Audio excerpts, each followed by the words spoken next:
All right. Happy tax day, America. It is April 15th. You got to get your taxes in. I don't know if saying happy tax day qualifies as an oxymoron or not, but it is April 15th, and this is the Call Sheet Daily. I'm your host, Kevin Smith. Welcome to a Tuesday episode. Tax day may not be a celebration for many, but you know who's celebrating today? Probably still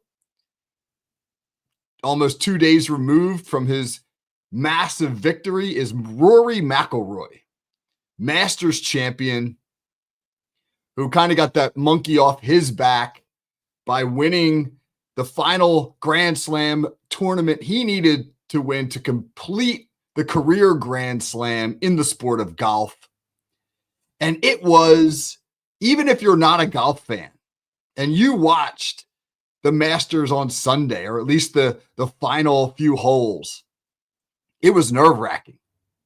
I'm not a big golf fan, at least not to watch it. I enjoy playing it, but watching it I find a little bit tedious, but I love to watch the ultimate events in almost any sport. I love to watch the best athletes in the world competing at the highest possible level. I'm not a soccer fan, but I love the World Cup for that reason. I love the Olympics, just about any Olympic sport for that reason. So I'll tune in and I'll watch the Masters. And what I kept thinking about as I watched that thing unfold was the pressure that these athletes are under in these high stakes situations and the way in which they cope. Oftentimes, as an athlete, your ability to cope with pressure and to perform at your best in high pressure situations will define your ultimate legacy. Rory McIlroy is one of the best golfers to ever play the sport.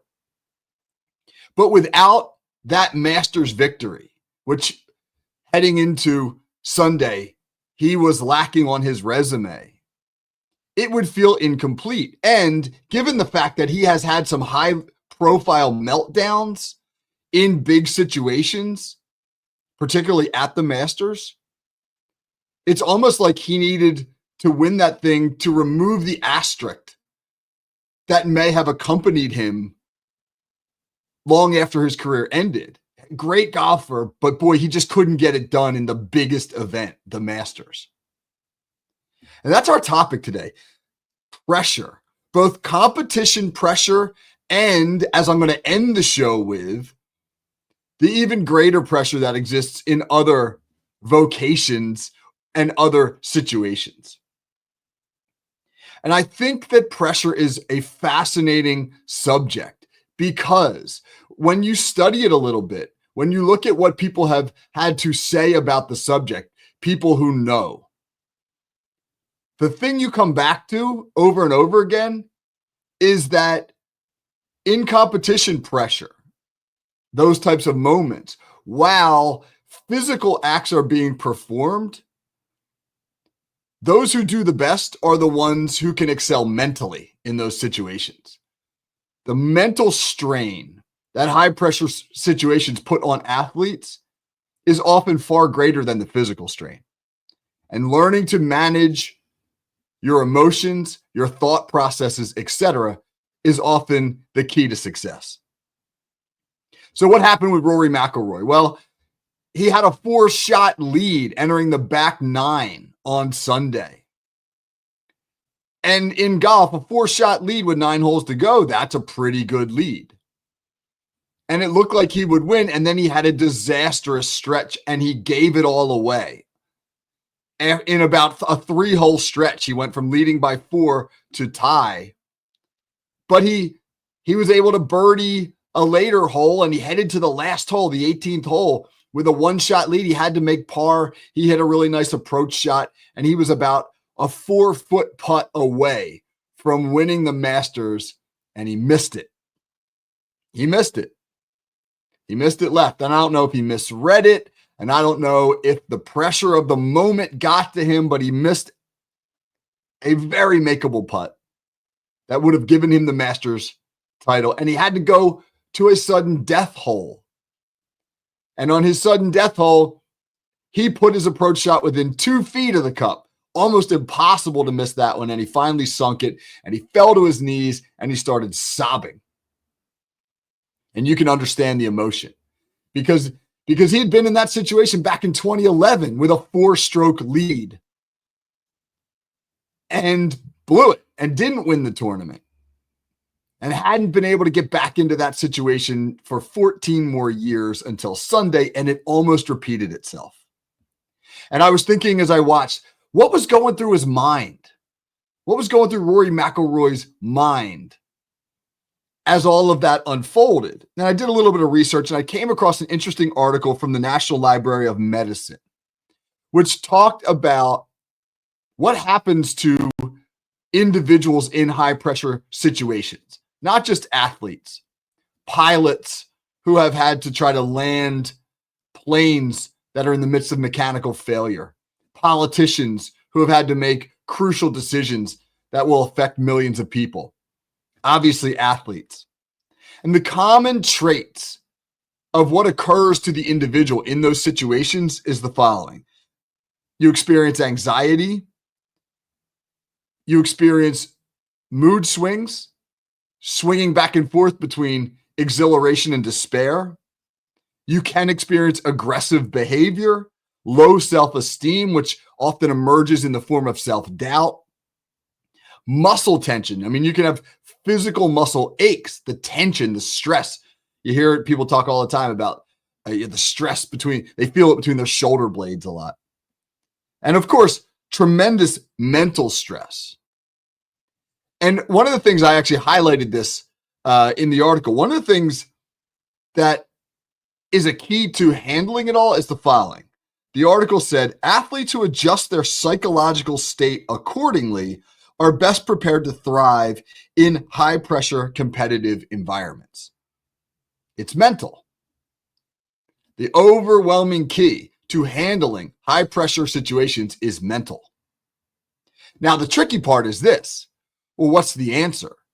What's the answer to conquering whatever mental stress or challenges you may feel in those situations? And there is no universal remedy. There are plenty of coping mechanisms. I mean, some people use breathing exercises to calm themselves down, allow themselves to focus. Some people use visualization exercises. I was a big believer in that as an athlete. I remember before football games in college, I'd go sit up in the stands before, and look at the field and have my, I'll use the phrase Walkman because of the time and place, but I have my Walkman on and whatever music I liked. And I would look out at the field and I would try to visualize the game unfolding. I always felt maybe that helped prepare me. Oftentimes, athletes will try to quell whatever emotions they have, the breath, the visualization, trying not to be emotional in those situations. I've talked about this quote before. Emotion is the enemy of reason. That oftentimes when you are overly emotional, you make bad decisions. Levity can work. I've told this story before as well, but one of my favorite stories is the Joe Montana story, where Joe Montana trots out into the huddle. 1989 Super Bowl, 49ers trailing the Bengals by 3 points. They have to go 92 yards to either kick a field goal to tie the game or win it in the final 2.5 minutes.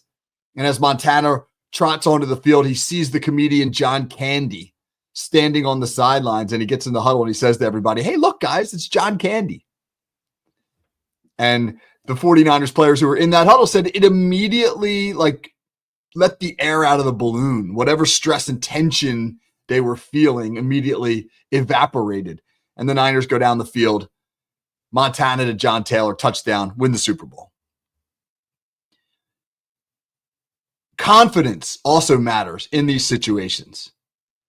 Confidence, which is a product of habit. Either you've been there before and you've done this before. Maybe it was at lower levels of competition, or maybe you have simply built up a belief in yourself that you will conquer the moment, but not letting self-doubt creep in, being strong enough mentally to believe in yourself in those ultimate moments. is another huge key to succeeding in high pressure environments. And so, obviously this is a football podcast and I want to direct this towards football. The thing that's interesting about these high pressure situations, though, when you look at football, is that because football is such a team game, oftentimes the pressure is not really directed so much at an individual. I mean, golf, Rory McIlroy was all by himself on that green trying to make those putts to win the Masters. In baseball, you're a batter. Oftentimes it's one-on-one, batter versus pitcher. Somebody's going to win. In basketball, it often feels like it comes down to the guy who takes the final shot. But in football, not so much. If you had to pin the pressure on a single individual, it would probably be the quarterback. And I looked up did some Google searching. Who have been some of the most successful quarterbacks in NFL history in high pressure situations? And here are some of the names that were common to most of these articles. Joe Namath, probably for one reason and one reason only, and that was his bold declaration that the underdog Jets would knock off the mighty Baltimore Colts in Super Bowl III, and then he went and delivered. Joe Namath, who had an otherwise fairly mediocre NFL career, is in the Hall of Fame because of his ability to deliver on that promise, his ability to come through in that high-pressure moment. Terry Bradshaw, similar, better career, but on the merits of his regular season performances, Terry Bradshaw, not a Hall of Fame quarterback, but he was at his best in the playoffs and particularly in the Super Bowls where he went 4-0, and especially in the last two, directed a Pittsburgh offense to 30-plus points. Eli Manning, another guy, better than Bradshaw and Namath in the regular season, but without those two Super Bowl victories over Tom Brady and the mighty Patriots, Eli Manning is not a Hall of Fame quarterback. But his ability to rise above in those high-pressure situations and slay Brady and Belichick and the beast that were the Patriots has catapulted Eli Manning to the Hall of Fame. And if I'm looking back at that list of coping mechanisms, I think Eli Manning's a great example of levity and confidence. He's a guy whose sense of humor often comes through in things that he does, whether they be commercials or television broadcasts, etc. But he also seems like a guy who's not really bothered by much. And by not taking everything so to the heart, not putting so much pressure on himself, I feel like Eli Manning has probably been able to cope with those high pressure situations. Ben Roethlisberger, another quarterback who led a famous game-winning drive in the Super Bowl. When I was still teaching at Ocean City High School years ago, Bucknell University sent a recruiter in to recruit one of our players, and it was their offensive line coach, and that was Darnell Stapleton, who had been an offensive lineman on that Pittsburgh Steelers team that defeated the Arizona Cardinals in Super Bowl 43, where Ben Roethlisberger led the team on an 80-yard touchdown drive in the final 2.5 minutes to beat the Cardinals, and it culminated with a famous throw, arguably the greatest throw in Super Bowl history, to the back of the end zone to Santonio Holmes to win that Super Bowl. And I asked Darnell Stapleton, hey, what was Ben Roethlisberger like in the huddle? When, because I was fascinated by that, right? You're the quarterback. You're running onto the field. You got to take your team 80 yards to win the Super Bowl in 2 minutes. What's your demeanor? And he said, it was no different than his demeanor at any other time. He came into the huddle and he said, let's go to work. And that was it. There was no motivational speech. There was no anxiety. There was no high. There was no low. It was just business. And they went out and they took care of that business. I find that fascinating. John Elway, who has led more, or in his career, led more fourth quarter comebacks than any quarterback in NFL history. And then, of course, Joe Montana, Tom Brady, arguably the two greatest quarterbacks of all time in those high pressure situations. Those quarterbacks, and they're not the only ones, but they stand out were able to excel, whether it is the confidence that they had, their ability to calm themselves down, their ability to block out the noise and focus, whatever it might be. But they were the greatest, or some of the greatest, in the most high pressure situations. Now, I want to end the show by talking about something else real quick.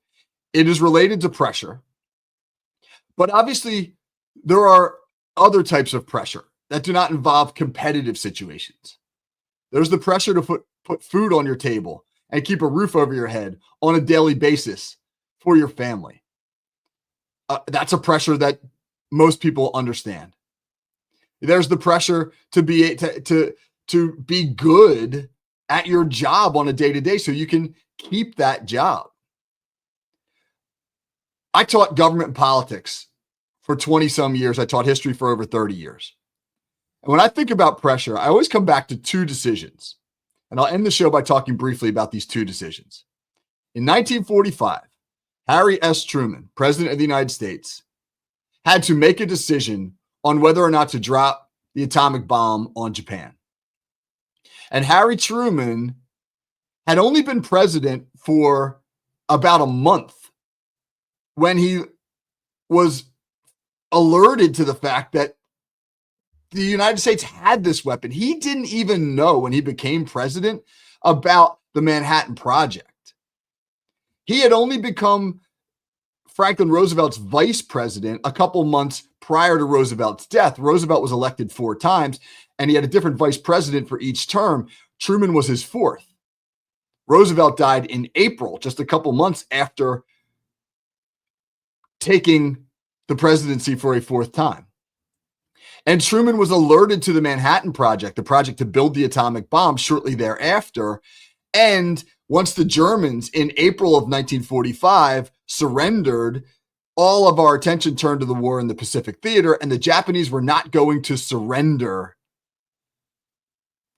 And it appeared as though it would take a bloody struggle of the American forces going island to island, pushing them back to the homeland, and then a physical invasion of Japan to make them to surrender. And Truman was alerted of the fact that we have this weapon that could probably end the war right now, but it will do unspeakable devastation to the Japanese people, and it will potentially unleash an arms race that could end mankind as we know it if these weapons begin to spread and are used recklessly. And Harry Truman wrote in his memoirs that he thought about that for one night. He slept on it. Hey, I'm going to sleep on it. And people say, oh, let me sleep on it. Well, this is the ultimate, let me sleep on it. And he said he thought about it for one night. And in the end, he made a decision that he felt was best for the American people, that an invasion of the Japanese homeland was going to cost hundreds of thousands of American lives, and that dropping a bomb on the Japanese people, while awful and devastating, would spare those lives. And at the end of the day, he had to do what was best for the American people. And he said he never second-guessed the decision, even when he saw the photographs of how awful those bombings were on Hiroshima and Nagasaki, that he knew he did the right thing. That is pressure. And I'll give you one more. Fast forward now to 1962.